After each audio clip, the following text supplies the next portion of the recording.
देखिए, मैं सॉल्यूशन में आप लोगों का बहुत बहुत स्वागत है। आज हम लोग कुछ सवाल को हल करेंगे जो सीटेट एग्ज़ाम में आए हुए हैं। देखिए, पहला क्वेश्चन आपका है, यदि c बराबर 35 हो तो 9/5 यानी 9/5 c + 32 का मान होगा। तो यह सवाल किसी न किसी वर्ष में आए हुए और आ सकते हैं, ऐसे ही सवाल आ सकते हैं। देखिए, यहाँ c बराबर दिया हुआ 35, तो इसका मान ज्ञात करना है। तो 9/5 और गुणे, जहाँ पर c है वहाँ गुणा लगा कि c का मान यहाँ दिया हुआ 35, तो यहाँ पर हम 35 लिख देंगे और प्लस आपका ये 32 है ही है, यानी c की जगह पर हम गुणे 32 लगा देंगे। अब देखिए, 5 से हम 35 को काट देंगे, 5 सत्ते 35, ये कट गया। तो 9 का 7 में गुणा कर लीजिए, 9 सत्ते 63, यहाँ 63 हो जाएगा और प्लस ये 32 जो है इसे आप लिख दीजिए 32, इन्हें जोड़ दीजिए। तो इसको जब इसको जोड़ेंगे तो 5 और 9 यानी 95, आपका मान आ जाएगा 95। जो विकल्प आपका दिया गया है वो सी सही होगा, 95। आप लोगों से एक रिक्वेस्ट है, यदि आप लोग चैनल को सब्सक्राइब और लाइक न किए हो तो प्लीज़ चैनल को सब्सक्राइब और लाइक कर दीजिए। चलते हैं क्वेश्चन नंबर दूसरे पर। क्वेश्चन नंबर दूसरा आपका है,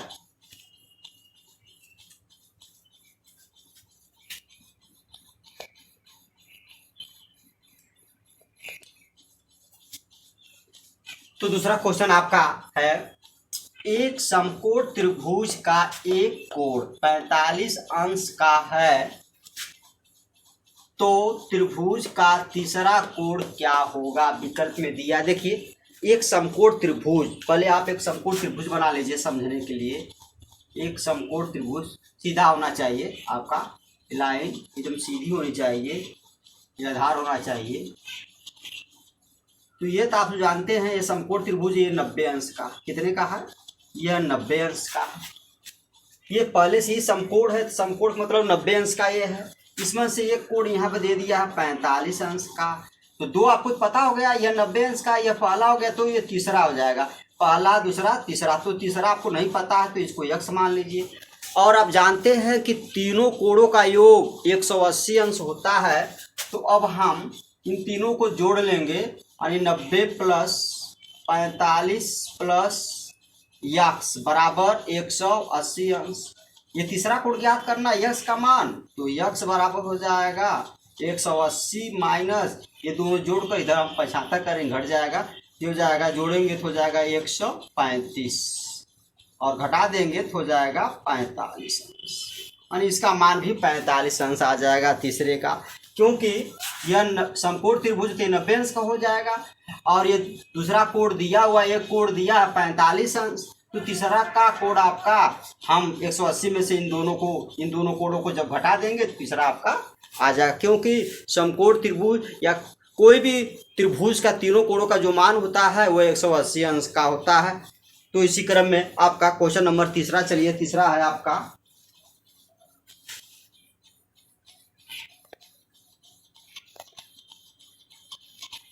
इसमें जो विकल्प आप लोग है, विकल्प को पहला सही कर लीजिए, मैं विकल्प भूल गया था।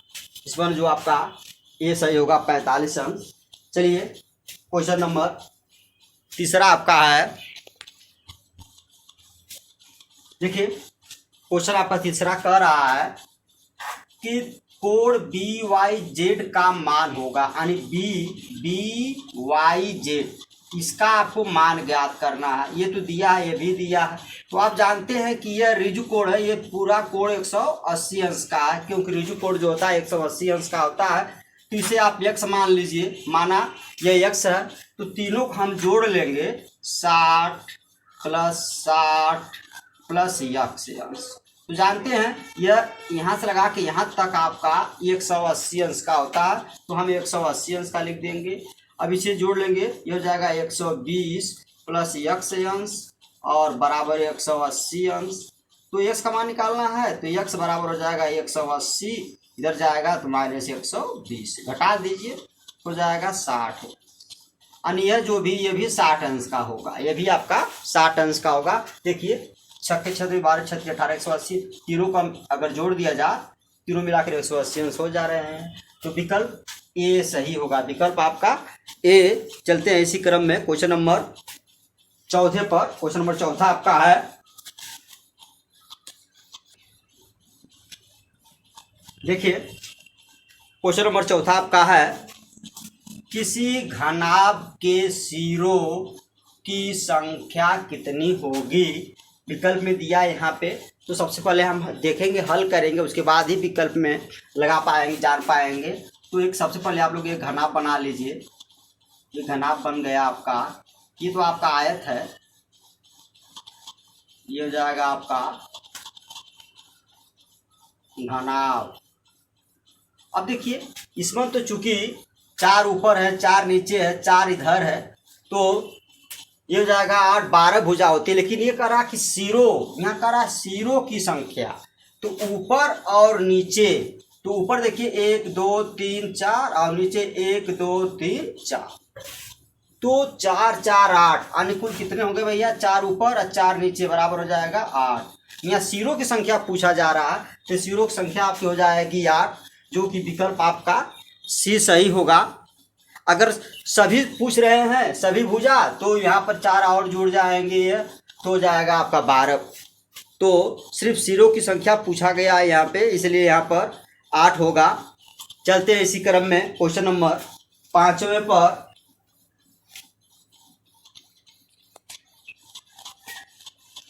तो आपका ये जो 5वां क्वेश्चन है, ये कह रहा है 270 अंश का कोण होगा। यानी 270 अंश को हम क्या कह सकते हैं, न्यून कोण कह सकते हैं, या समकोण कह सकते हैं, या अधिक कोण कह सकते हैं, या प्रतिवर्ती कोण कह सकते हैं।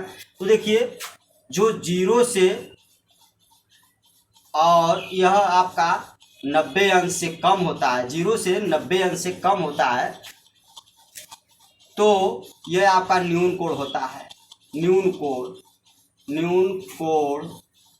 और जो 90 अंश से 90 अंश, ठीक 90 अंश होता है, ठीक 90 अंश, वह आपका समकोण होता है। और जो 90 अंश से अधिक होता है, यानी 180 अंश और 180 से कम होता है, उसे कहते हैं अधिक कोण। और जो 180 से अधिक और 180 से अधिक और 360 से कम होता है, उसे कहते हैं आपका बृहत कोण, बृहत कोण या प्रतिवर्ती कोण, प्रतिवर्ती कोण। तो यह है आपका जो है 270 जो है वह 180 से अधिक और 360 से कम है, इसलिए आपका प्रतिवर्ती या बृहत कोण। तो विकल्प है आपका दिया प्रतिवर्ती कोण, तो आपका डी होगा, वह प्रतिवर्ती कोण होगा 270 जो है, क्योंकि यह 180 अंश से अधिक है और 360 से कम है, तो यह बृहत कोण कहलाता है, जिसे हम प्रतिवर्ती कोण कहते हैं। तो आपका विकल्प जो इसमें डी सही होगा। चलते हैं इसी क्रम में क्वेश्चन नंबर जो आपका नेक्स्ट है, तो आपका जो अगला क्वेश्चन है, एक बिल्ली 120 मीटर की दूरी 4 सेकेंड में तय करती है, तो बिल्ली की चाल क्या है। अब देखिए चाल पूछ रहा है, तो चाल बराबर होगा दूरी बटा समय, दूरी बटा समय। तो कुल दूरी कितनी है 120 मीटर, 120 मीटर को वो तय 4 सेकेंड में तय करती है। चाल आपके तो आपकी समय जो है 4 सेकेंड में पार करती है, तो 4 से हम भाग दे देंगे, 4 तिहाई 12, यानी 30 मीटर प्रति सेकेंड, यानी 1 सेकेंड में वह 30 मीटर की दूरी तय करती है, यानी दौड़ती है 1 मीटर में, 1 सेकेंड में 30 मीटर की दूरी वह तय करती है। तो 4 सेकेंड में वह 120 किलोमीटर की दूरी तय करती है। तो आपका विकल्प जो है ये सही होगा, 30 मीटर प्रति सेकेंड। इसी क्रम में आपका जो है क्वेश्चन नंबर 7वां है और लास्ट क्वेश्चन है।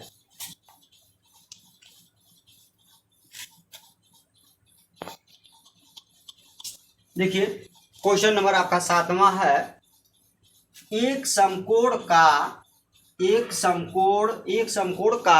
2/3 कितना होगा। 2/3 कितना होगा, तो हम पहले समकोण बराबर 90 अंश, तो हम 90 का 2/3 निकाल लेंगे। 2/3 तो 90 गुणे 2/3 कर देंगे, तो हम 90 में 3 की भाग कर लेंगे, 3 3 9 0, यानी 30 बार में 3 3 9, यानी जब आप 90 में 30 से भाग दे रहे हैं तो 30 बार जा रहा है, कट जा रहा है। अब आपका बचा 30 और 2, 30 का हम 2 में गुणा कर लेंगे, 30 दूना के 60 अंश, यानी 90 का 2/3 60 अंश होगा, यानी विकल्प आपका यहाँ पर डी होगा 60 अंश। हम 90 गुणे 2/3 कर लेंगे और 90 में 3 से भाग कर दीजिए, जो बच रहा है उसका इसमें गुणा कर लेंगे 60 अंश। तो आप लोगों से एक रिक्वेस्ट है, यदि आप लोग चैनल को सब्सक्राइब लाइक न किए हो तो प्लीज़ चैनल को सब्सक्राइब लाइक कर दीजिए। नमस्कार।